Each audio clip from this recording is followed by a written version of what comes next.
I bought the most powerful gaming PC for under $500 that could actually get 400 FPS. Okay, so this gaming PC right over here is one of the fastest gaming PCs I could find for under $500. And this PC right here specifically was less than $450. And for that price, this PC is definitely still a very, very powerful gaming PC. Just looking at the specs of this PC, it definitely should be more than $500. Since based on the listing, it looks really, really good, but the specs inside are even better. I'm pretty sure we are able to run Fortnite at a pretty consistent like 300 FPS with this PC. So it's definitely the fastest gaming PC I could buy for under $500 since this thing is still an extremely budget gaming PC. But here it is, we have this extremely budget gaming PC. It's also definitely one of the smallest gaming PCs I've ever seen. It's not like an ITX gaming PC build, but it is definitely much smaller than your average gaming PC. You guys can take a look at it on my desk. It definitely doesn't take up too much space. And also with this PC, it is pretty light, so I guess you guys can move this and make it a very portable PC as well. Also, this PC is coming from a pretty unknown company, so I'm not too sure if this PC is gonna be good or not. But obviously, like I said, based off the spec, for under $500, the specs itself is definitely really good on this PC. Inside the box, we obviously have like the antenna, we have an Ethernet cable, as well as the power cable. This gaming PC doesn't come with a keyboard and mouse like most pre-built gaming PCs do, but honestly, usually that is a good sign because all these companies that give you a keyboard and mouse with the PC, usually the PC is just really, really bad. So I guess they're trying to make it look like you're getting a good deal with an entire setup. But yeah, here it is. We have this insane gaming PC that is a really nice looking PC as well. You guys can see we have like hints of black on this PC as well as like hints of white. It definitely has like this futuristic looking PC case, so I do like it a lot. But let's go ahead and take off this glass panel now and take a look at the specs inside of this gaming PC. I think we can go ahead and just take the glass off just like that. So there's no screws needed for like the glass panel. Let's go ahead and take all this stuff out. And yeah, you guys can see the inside of this PC. I really, really do like the black and white design coming from this PC. Definitely looks really, really cool for the aesthetic of the PC. But if we go ahead and take a look at the specs inside of this PC now, for the graphics card inside of this PC, we do have an RTX 3050. So obviously not the most up-to-date graphics card, but for under $500, anything with an RTX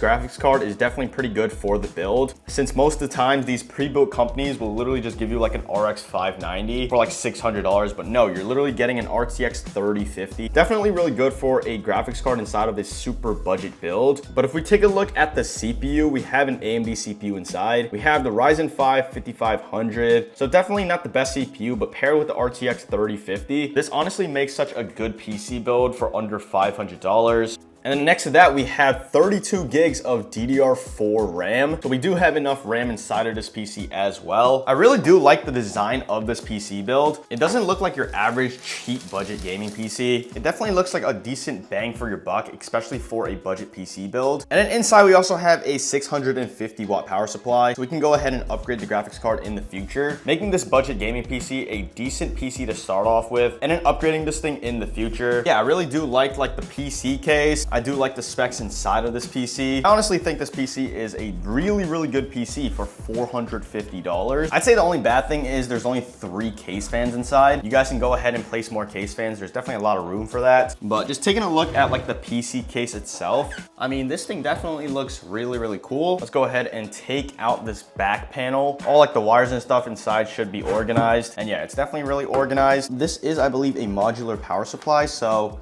you guys basically can't add any more like power supply cables inside, but yeah, this still is a really, really good PC. Starting off, I would definitely buy this just to upgrade it in the future for sure. But let's go ahead and actually take a look at the RGB coming from this PC now. The PC doesn't have any huge RGB like light bars or anything like that on the case. But honestly, this build does focus more on like the specs than the aesthetics, which is definitely what you want in a budget gaming PC. Okay, so I have the PC plugged in now. Let's go ahead and turn this thing on. Okay. Am I tripping? Am I tripping? Turn. Okay, I literally don't know why, but all pre-built gaming PCs come with the power switch already turned on. And then I obviously turn it on thinking it's off. All right, let's go ahead and turn this thing on. Take a look at the RGB we have. Okay. It's not like too much RGB. So here's what the RGB looks like for this PC. You guys can definitely tell it's nothing too crazy. Since we don't have an AIO or like a CPU fan, we're literally using like the stock cooler inside. But you guys can take a look at the case fans. We do have RGB there. Something I do hate about this is the side over here with the fans. I don't know why you can't just pop this panel right open, since I mean, you guys can barely even see the fans on the side. It's all being covered up by this white part over here. But obviously this side, we have like the logo for this company. This PC is coming from Mech Hero. So they do have a pretty decent budget gaming PC, but something that definitely sucks about this PC is you can't pop this panel open. Unless I'm not doing it right, but I doubt it. But yeah, we do have some RGB on this PC. Nothing too crazy, but the specs inside of this PC are definitely a lot better. So at least this PC doesn't chase the aesthetic and has better specs compared to like other pre-built gaming PCs you buy nowadays. And now taking a look at the max FPS this budget gaming PC could actually get. This PC is actually getting some really good FPS for under $500. You guys can see we're literally pushing close to 400 FPS. We're getting about like 380 FPS, and it's definitely pretty consistently above 360 FPS most of the time. So yeah, you guys can definitely tell, even though we have an RTX 3050, which most of you guys would probably think is a pretty old and bad graphics card, having the 3050 inside of this super budget gaming PC is still very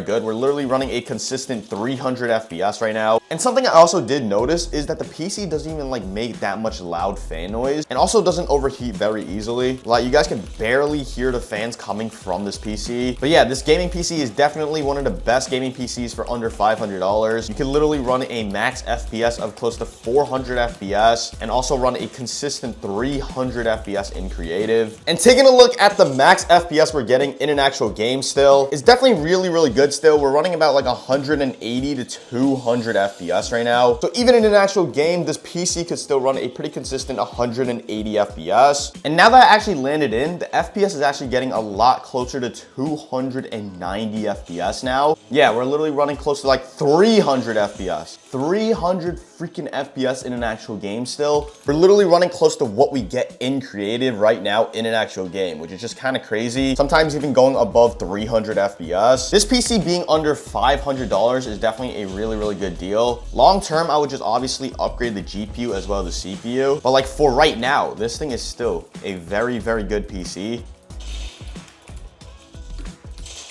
28. Correct.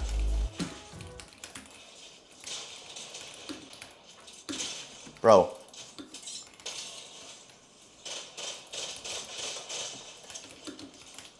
I'm dead. Bro! That guy was literally one shot of doom. That guy was literally at the one shot of freaking doom, bro. But regardless, even in that fight before, we weren't even getting like frame drops or anything. I did see like the lowest it only dropped down to was back to like 230 FPS. So obviously it wasn't anything too crazy where I couldn't play the game at all. That was what I expected since this is a budget PC. But the PC is running really smooth right now. I'm not gonna lie, it's actually running really smooth. This guy's blind. This guy's blind. This guy's blind. Okay, GG. All right, we're actually still running a consistent 300 FPS now. So we're honestly getting close to what we got in creative, which is kind of insane. I did not expect that. I thought we're actually just gonna run close to around like 180-ish FPS the entire game. But once I actually landed in, the performance just got so much more consistent and higher. This guy just watching me. This guy just watching.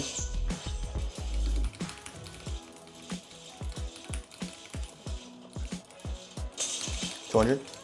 We're not getting too much frame drops. That's definitely good. And we're getting a consistent 300 FPS. We're getting a consistent 300 FPS on this PC now. This PC is literally $450 and we're running 300 FPS in an actual game. Like, this thing is crazy. This is definitely like the best PC for under like $450 that is a pre-built PC. 80. Okay, 200. There's a guy in this damn tree. This guy just... 200. I don't even know what's happening, but we're running a consistent 300 FPS, so... 200. Oh my god. What is happening? Where are these people even coming from, bro? Yeah, the PC is definitely really smooth. It's like running a really consistent like 280 FPS, which I mean, definitely really surprising coming from a budget PC. There's a guy in that freaking bush. 200. These people are actually just freaking spawning in, bro.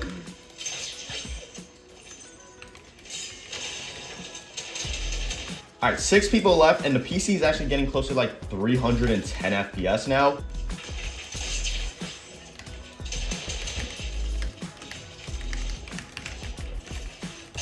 Crack. 200. Oh my, obliterated. Oh my, freaking obliterated.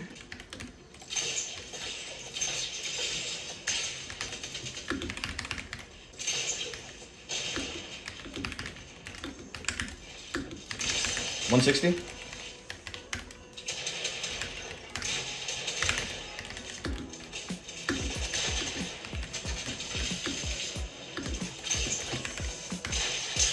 Cracked. 200.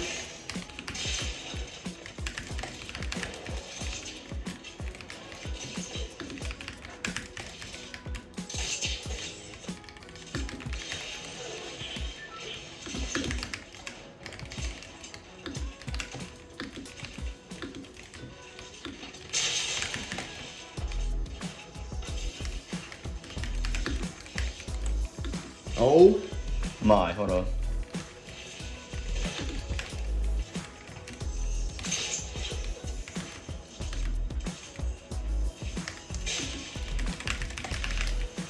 $200. Oh my god, bro. This freaking budget PC is still crazy. We're literally running a consistent 300 FPS the entire game, bro. And now taking a look at Valorant on this budget PC now, we're actually getting really close to what we get in Fortnite. We're getting about like 300-ish FPS. So yeah, Valorant also runs on this PC really easily. It's definitely getting a really consistent like 320 FPS right now.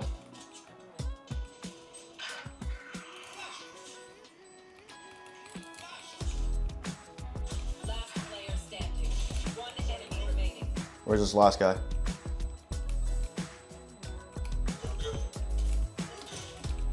I'm dead. All right, we got 2 kills at least. We got 2 kills from that. And yeah, Valorant definitely runs really smooth, just like Fortnite, like I said. This PC is actually surprising me with how good it actually could run games. I was definitely expecting it to be a lot worse, but I mean, you guys can definitely tell this is a really good PC for under $500. Nice. No way. Also, it's been about like an hour since I played on this PC. And once again, it's not overheating and it's also not having like a huge loud fan noise. So the PC is actually performing really good and it's also keeping up really well with gaming. Holy crap, I just... What? No way. This is also on all low settings, so let's go ahead and turn everything to like all high settings and see how it performs. Okay, there's really not much of a difference. We only dropped down to about like 280-ish FPS. For the most part, Valorant ran at a really consistent like 340 FPS. Oh, I just sold. I thought he died. No way we're about to lose 5-0, bro. No way we're about to lose this.